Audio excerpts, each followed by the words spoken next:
Volodymyr Zelensky has said that it would not be easy to replace him as Ukraine's president.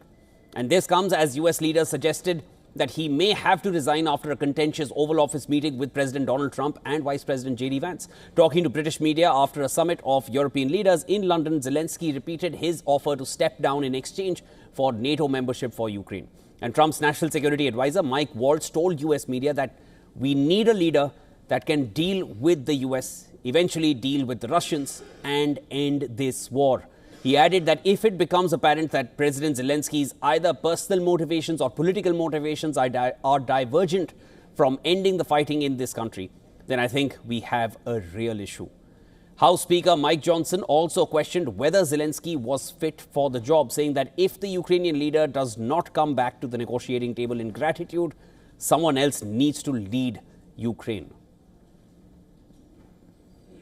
Well, something has to change. Either he needs to come to his senses and come back to the table in gratitude, or someone else needs to lead the country to do that. I mean, it's up to the Ukrainians to figure that out. But I can tell you that we are re-exerting peace through strength.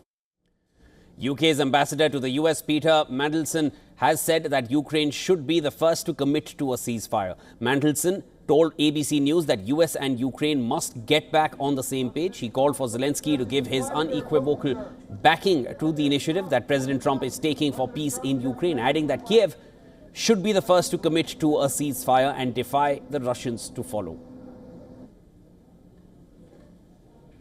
The public spat at the Oval Office resulted in Zelensky leaving the White House without the anticipated signing of a preliminary pact on sharing Ukrainian mineral rights. Before the meeting, Trump had labeled Zelensky a dictator who has been occupying office without elections. Zelensky flew to UK after the Trump meeting to attend a crisis meeting of European and other partners called by Prime Minister Keir Starmer. After the summit in London, Zelensky reiterated that he will quit as president of Ukraine if Ukraine was given a NATO membership. Discussing the idea of his replacement with the media, Zelensky claimed the only way to stop him from leading Ukraine was to stop him from contesting elections. Zelensky said, given the support, simply replacing him will not be simple. He said it's not enough to just hold an election. You need to also not let me run. And this will be a bit more difficult. Looks like you will have to negotiate with me, quote unquote. Trump has said, and he said this last month, that Ukraine can forget about joining NATO in any statement, in any settlement. And Russia has cited potential Ukrainian membership in NATO as a reason for its invasion 3 years ago. So it's a clear red line for Russia since the beginning.